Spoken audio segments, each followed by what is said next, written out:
So I'm from a small town in Nottinghamshire in the UK, near Sherwood Forest, which you might know as the home of Robin Hood.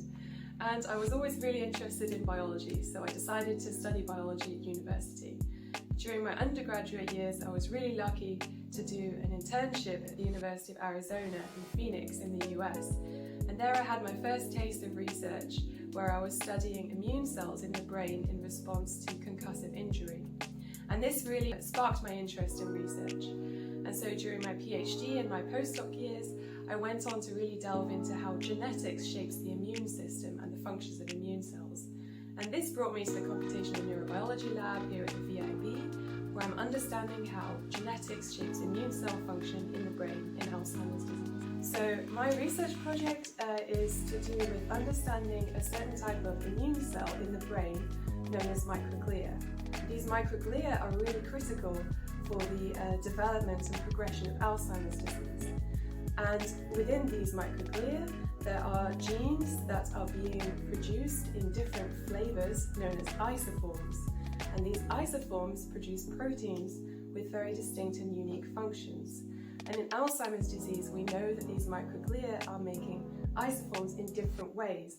The balance of isoforms is different in Alzheimer's versus in the healthy brain. And so we really want to understand how these isoforms are produced and how this contributes to Alzheimer's disease. So one of the ways that we think these isoforms are being differentially made in microglia is through the way that the DNA is specifically folded in the cell.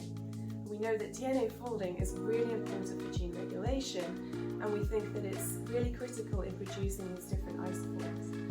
So in the Computational Neurobiology Lab, in working together with researchers from the UK, we've developed this methodology which enables us to profile the way that DNA is folded in the cell. And we're going to use this methodology to understand how DNA is folded in microglia in both the healthy and in the Alzheimer's disease brain. And in this way, we're going to understand how DNA folding is contributing to the balance of isoforms in the healthy and in Alzheimer's disease brain.